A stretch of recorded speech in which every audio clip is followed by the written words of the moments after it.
بسم اللہ الرحمن الرحیم صلی اللہ تعالی علی محمد صلی اللہ تعالی علیہ وعلی آلہ وسلم۔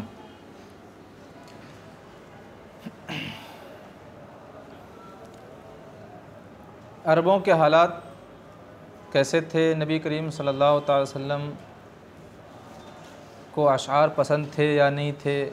اس کے بارے میں گفتگو ہو گئی۔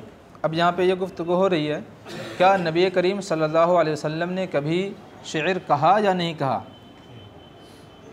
اس کے بارے میں گفتگو ہو رہی ہے۔ دیکھیے، انہو لم یقرض شعرن، نہیں شعرن، شعرن کا معنی بال، اور شعر کا معنی ہاں، جو کل میں نے بتایا تھا قصداً موزون و مقفع کیا گیا ہو۔ قطو یہ ماضی میں کسی چیز کی نفی کے لیے آتا ہے۔ قرض یقرض اس کا معنی پہلے بھی ہو چکا تھا، شعر بنانا۔ انہو لم یقرض شعرا قطو، بے شک نبی کریم صلی اللہ علیہ وسلم نے کبھی بھی شعر نہیں کہا۔ شعر نہیں کہا کا مطلب اپنی جانب سے خود سے نہیں کہا، خود بنا کر کے نہیں کہا۔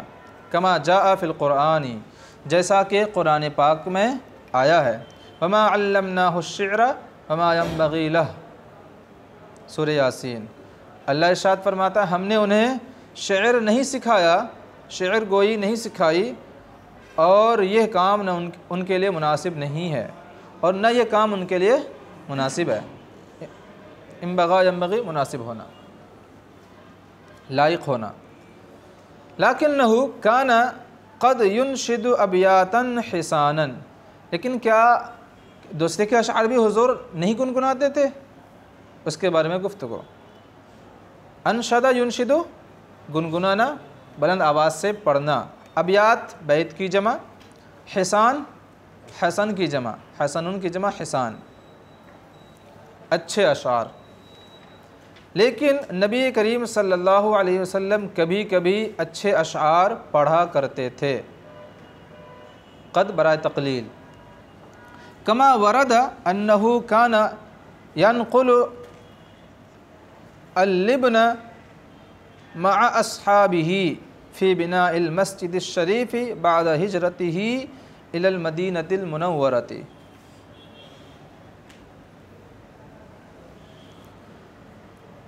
نقل ینقل منتقل کرنا، ایک جگہ سے دوسری جگہ کوئی چیز لے جانا، نصارہ سے۔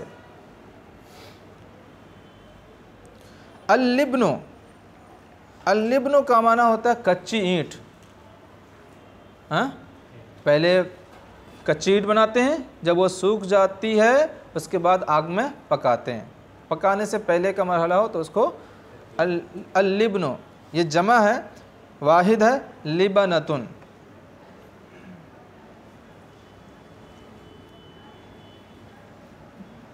لبنتن نہیں، لبنتن، بابر ساکی، لبنتن۔ اصحاب کے بارے میں پہلے بھی بتا چکا ہوں، صاحب کی جمع۔ بنا تعمیر کرنا، بنانا، ٹھیک ہے، مصدر ہے، بنا یبنی۔ مسجد الشریف، مسجد جمع مساجد، مراد ہے مسجد نبوی۔ مدینۃ المنورہ ایک شہر کا نام ہے جہاں پر نبی کریم صلی اللہ علیہ وسلم ہجرت کر کے تشریف لے گئے اور ابھی بھی آرام فرما ہے۔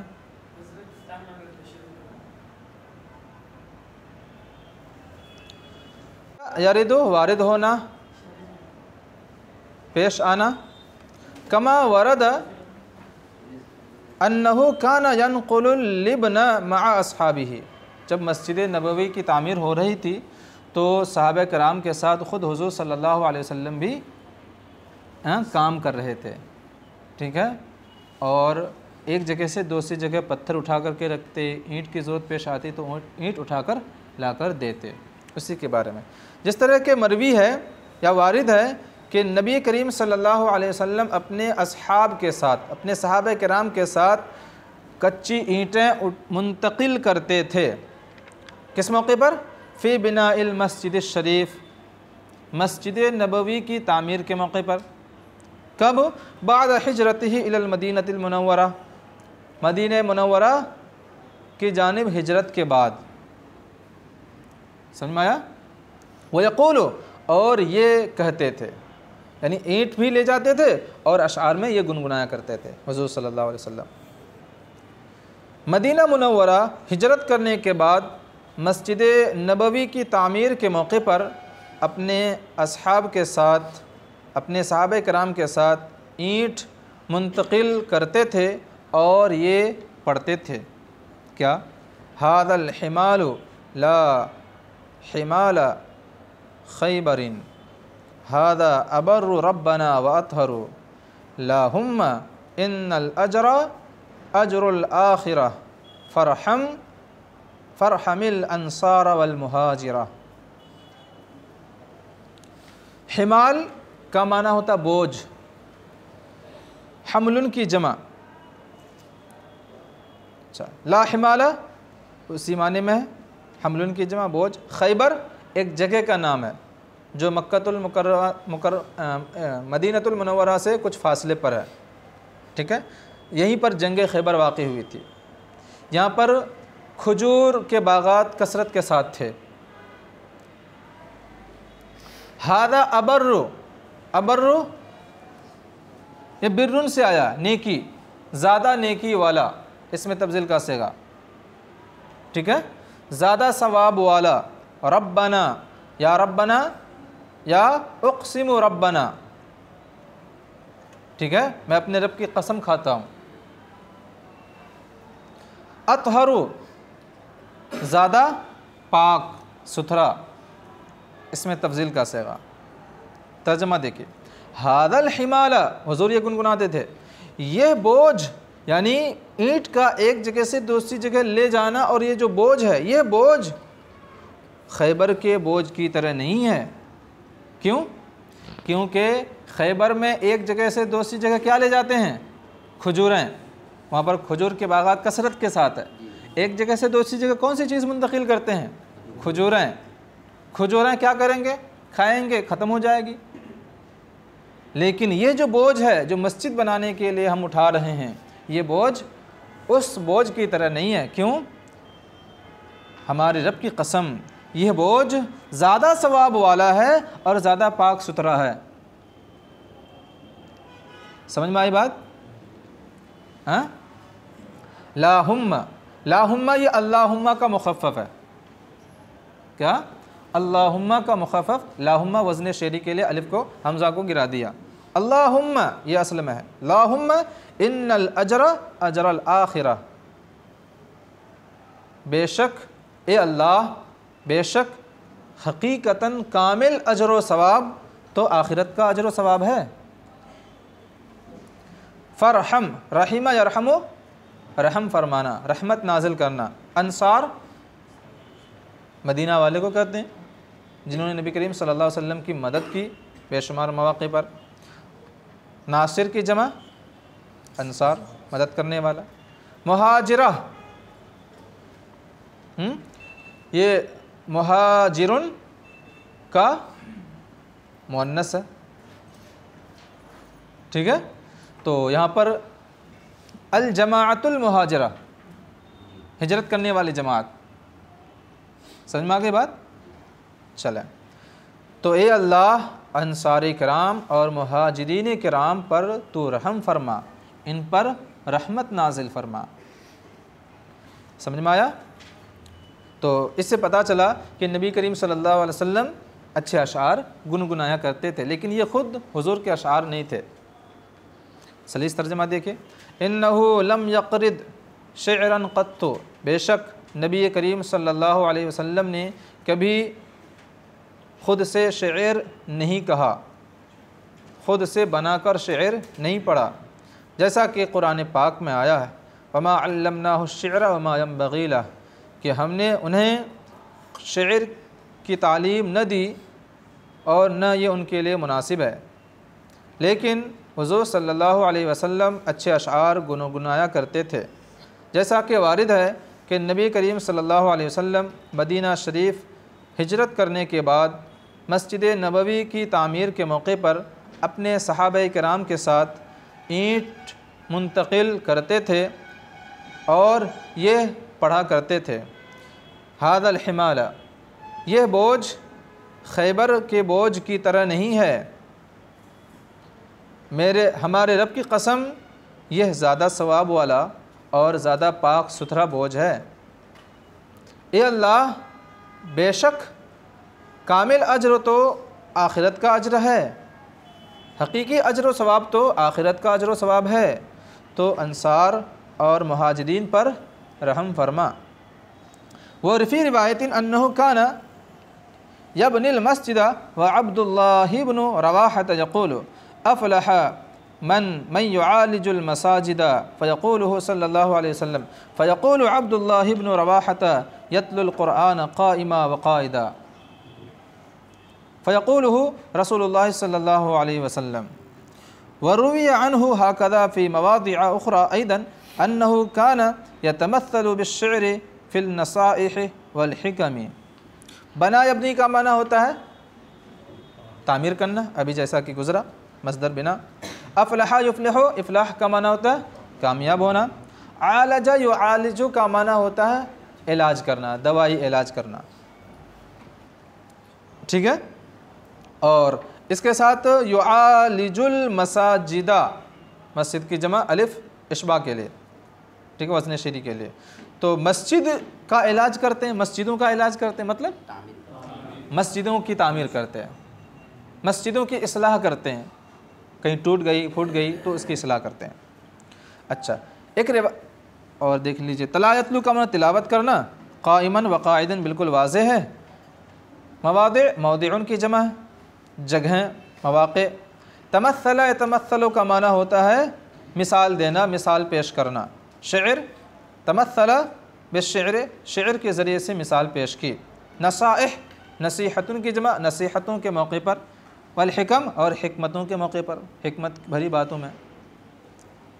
مفردات سمجھ گئے، ترجمہ دیکھیں۔ وفی روایت، اور ایک روایت میں ہے کہ نبی کریم صلی اللہ علیہ وسلم مسجد کی تعمیر فرماتے جبکہ حضرت عبداللہ بن رواحہ یہ کہتے تھے، حضرت عبداللہ بن رواحہ شاعر ہیں، وہ یہ کہا کرتے تھے، کیا؟ افلح من یعالج المساجد، کامیاب ہو گیا وہ جو مسجدوں کی تعمیر کرتا ہے۔ فیقول ہو، تو نبی کریم صلی اللہ علیہ وسلم بھی ان کے پیچھے یہ کہا کرتے تھے، جب حضرت عبداللہ بن رواحہ کہتے تو حضور بھی یہ کہتے۔ پھر کیا کہتے ہیں حضور خاموش ہونے کے بعد؟ فیقول عبداللہ بن رواحۃ، پھر حضرت عبداللہ بن رواحہ یہ کہتے، دوسرا مصرع، یتلو القرآن قائما وقائدا، جو اس حال میں کہ قرآن کو اٹھتے بیٹھتے پڑھتا ہے۔ فیقولہ رسول اللہ صلی اللہ علیہ وسلم، تو حضور بھی ان کے پیچھے یہ شعر، یہ مصرع پڑھتے۔ سمجھ میں آئی بات نا؟ تو یہاں سے بھی سمجھ میں آیا کہ نبی کریم صلی اللہ علیہ وسلم شعر پڑھا کرتے تھے۔ وروی عنہ، اور انہی سے ایک دوسری روایت ہے حضرت عبداللہ بن رواحہ سے، ہاکذا فی مواضع اخری ایضا، انہی سے دوسرے مواقع پر بھی اس طرح کی روایتیں آئی ہیں، یعنی حضرت عبداللہ بن رواحہ شعر پڑھتے اور دوبارہ حضور صلی اللہ علیہ وسلم اسے گنگناتے۔ اچھا، وروی عنہ ہاکذا فی مواضع اخری ایضا انہ کان، اور اسی طرح ان سے دوسرے مواقع پر بھی یہ مروی ہے کہ نبی کریم صلی اللہ علیہ وسلم شعر کی تمثیل پیش کرتے، کس موقع پر؟ نصیحتوں اور حکمتوں کے تعلق سے۔ سمجھ میں آ گئی بات؟ دیکھیے سلیس ترجمہ۔ ایک روایت میں ہے کہ نبی کریم صلی اللہ علیہ وسلم مسجد تعمیر فرماتے اس حال میں کہ حضرت عبداللہ بن رواحہ یہ شعر پڑھتے، کامیاب ہو گیا وہ جو مسجدوں کی تعمیر کرتا ہے، تو حضور صلی اللہ علیہ وسلم بھی اسے پڑھتے۔ پھر حضرت عبداللہ بن رواحہ دوسرا مصرع یوں پڑھتے، یتلو القرآن قائما وقائدا، اس حال میں کہ وہ قرآن کی تلاوت اٹھتے بیٹھتے کرتا ہو۔ دونوں مصرع کا ترجمہ یوں ہوگا، کامیاب ہو گیا وہ شخص جو مسجدوں کی تعمیر اس حال میں کرتا ہے کہ اٹھتے بیٹھتے قرآن پاک کی تلاوت کرے۔ سمجھ میں آیا؟ یعنی تلاوت بھی کر رہے ہیں اور ساتھ میں مسجد کی تعمیر کر رہے ہیں، ایسے لوگ کامیاب ہو جاتے ہیں۔ تو نبی کریم صلی اللہ علیہ وسلم بھی اسے پڑھتے، اور انہی سے دوسرے مواقع پر بھی اسی طرح کی روایتیں منقول ہیں کہ نبی کریم صلی اللہ علیہ وسلم نصیحتوں اور حکمتوں کے تعلق سے شعر کی مثال بیان فرماتے۔ چلے یہاں تک بات سمجھ میں آ گئی؟ آگے دیکھیے، الشعراء المسلمون المتقدمون منهم والمتأخرون ايضا ما زالوا يقرضون الاشعار والمدائح ينشدونها ويستنشدونها تبلیغا لأداء الرسالات ووفاء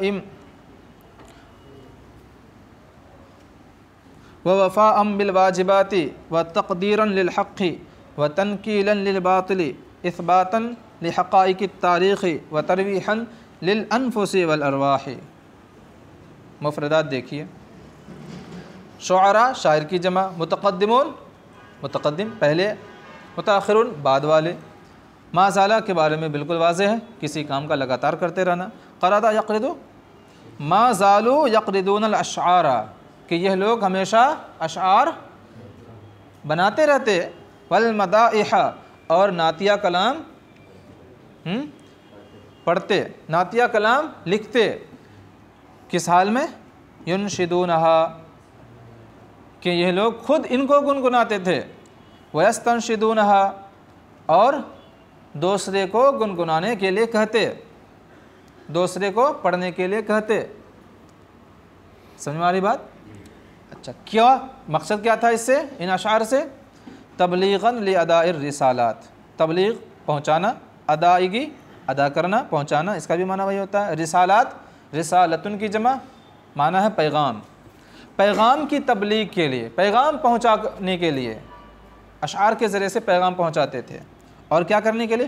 ووفاء بالواجبات، فرائض کی ادائیگی کے لیے، وفا یفی، وفا مصدر ہے مفعول لہ، پورا کرنے کے لیے، اور واجبات فرائض کی ادائیگی کے لیے، فرائض کو پورا کرنے کے لیے، وتقدیرا للحق، تقدیر کا معنی ثابت کرنا، یہاں پر حق کو ثابت کرنے کے لیے، وتنکیلا للباطل، تنکیل کا معنی ہوتا ہے عبرتناک سزا دینا، ذلیل کرنا، اور باطل کو ذلیل کرنے کے لیے، اثباتا لحقائق التاریخ، حقائق حقیقت کی جمع، اور تاریخ کی حقیقتوں کو ثابت کرنے کے لیے، یعنی تاریخ کو بھی اپنے اشعار میں پیش کرتے تھے۔ وترویحا للانفس والارواح، ترویح کا معنی ہے راحت سے آیا ہے، راحت کا معنی آرام پہنچانا، انفس نفس کی جمع ہے، معنی ہے جان، نفس، دل، ارواح روح کی جمع ہے، اور دلوں اور روحوں کو آرام پہنچانے کے لیے اشعار سے یہ کام لیا کرتے تھے متقدمین اور متاخرین شعراء کرام۔ یہاں تک بات سمجھ میں آ گئی؟ مفردات سمجھ گئے؟ اب ترجمہ دیکھیے، متقدمین مسلم شعراء کرام، اور ان میں متاخرین بھی ہیں۔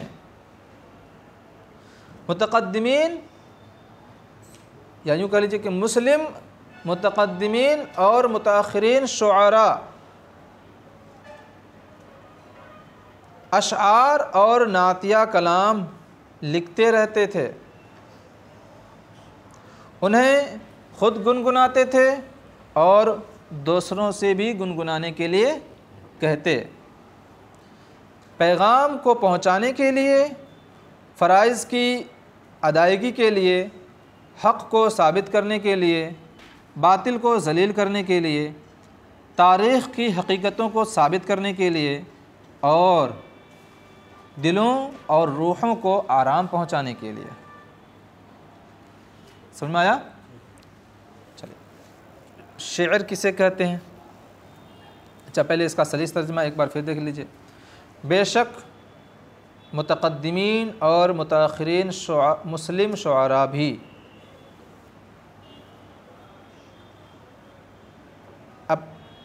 اشعار اور نعتیہ کلام لکھتے تھے۔ پیغام پہنچانے، فرائض کی ادائیگی، حق کو ثابت کرنے، باطل کو ذلیل کرنے، تاریخ کی حقیقتوں کو ثابت کرنے، دلوں اور روحوں کو آرام پہنچانے کے لیے خود بھی اشعار گنگناتے اور دوسروں سے بھی اشعار گنگنانے کے لیے کہتے تھے۔ سمجھ میں آیا؟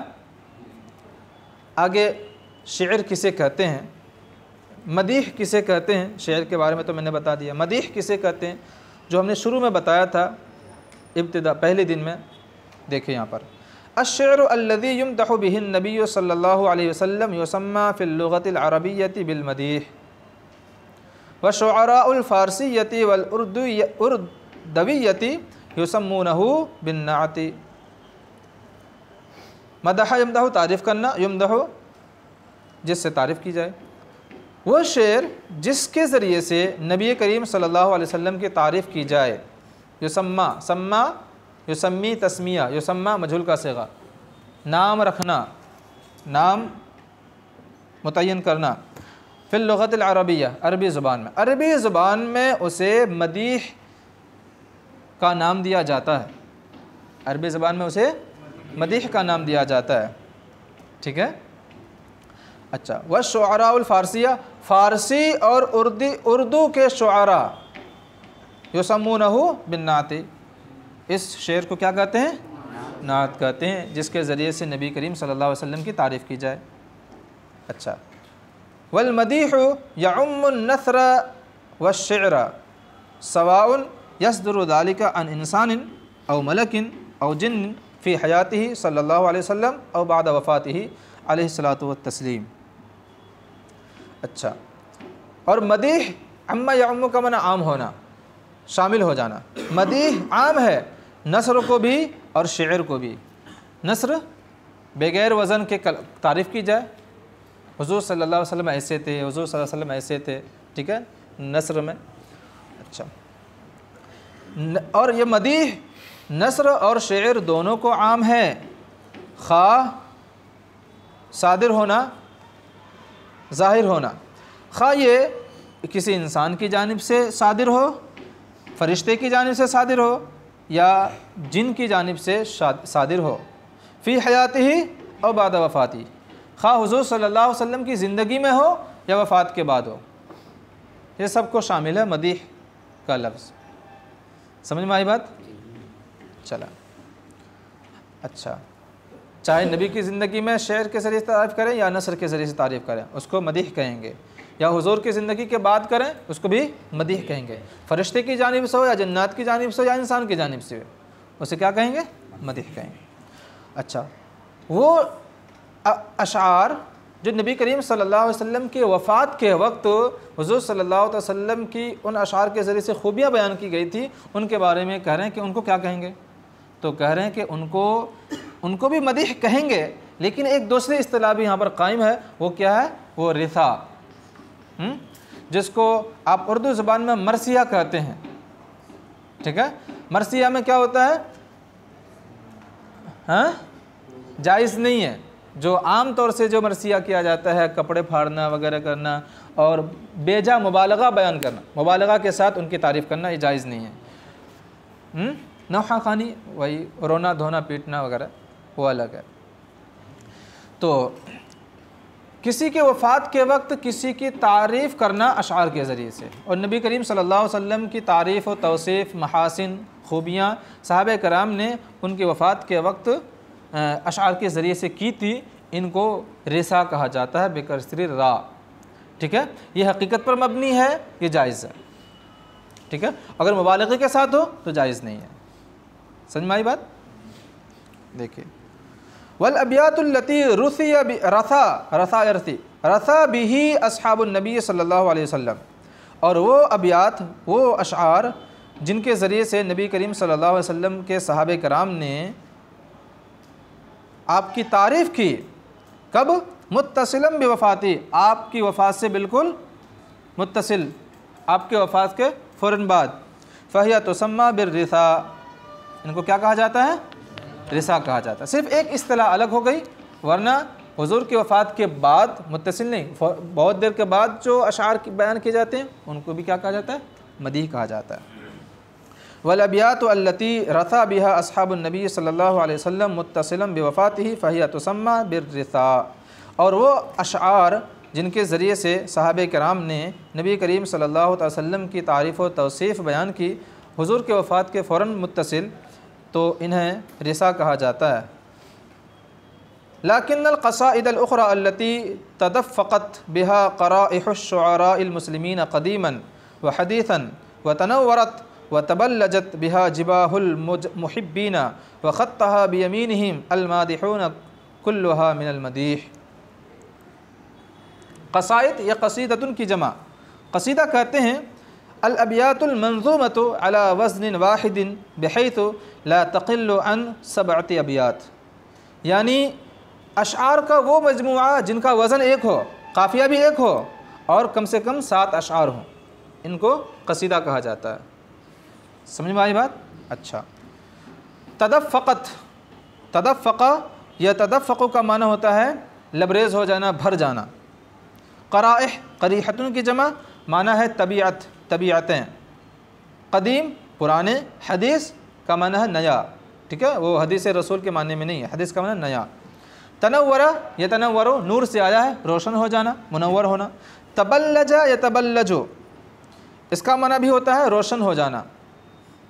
جباہ، جباہن، یہ جبہتن کی جمع، جبہتن کا معنی پیشانی۔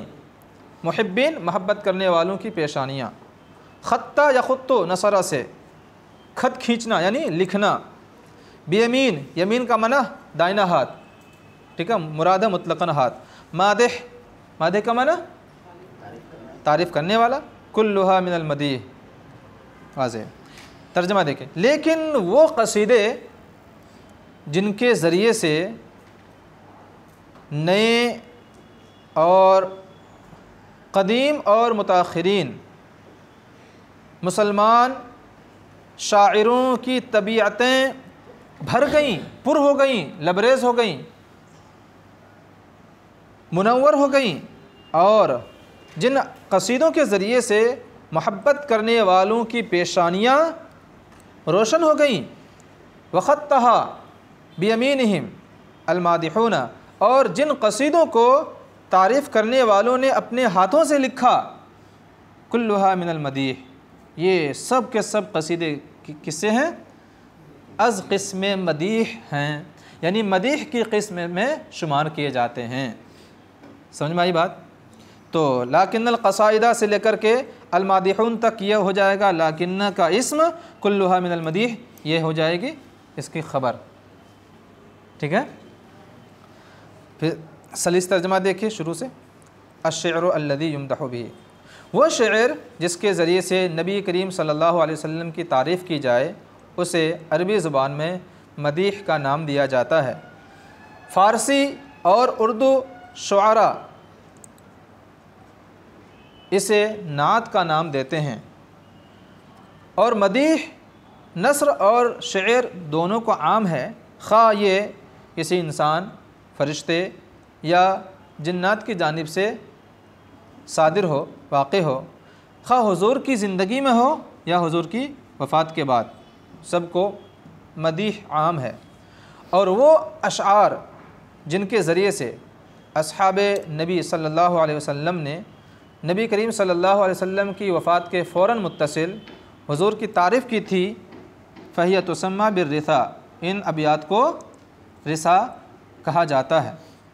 لیکن وہ قصیدے جن سے نئے پرانے مسلم شاعروں کی طبیعتیں بھر گئیں، لبریز ہو گئیں، پر ہو گئیں، طبیعتیں روشن ہو گئیں، اور جن سے محبت کرنے والوں کی پیشانیاں منور ہو گئیں، جن قصیدوں کو تعریف کرنے والوں نے، مدح خواں نے، ثنا خوانوں نے اپنے ہاتھوں سے لکھا، ان سب یہ سارے کے سارے مدیح کی قسم میں سے ہیں۔ سمجھ میں آ گئی بات؟ بس یہیں تک رہنے دیجیے۔ صلو علی الحبیب صلی اللہ تعالی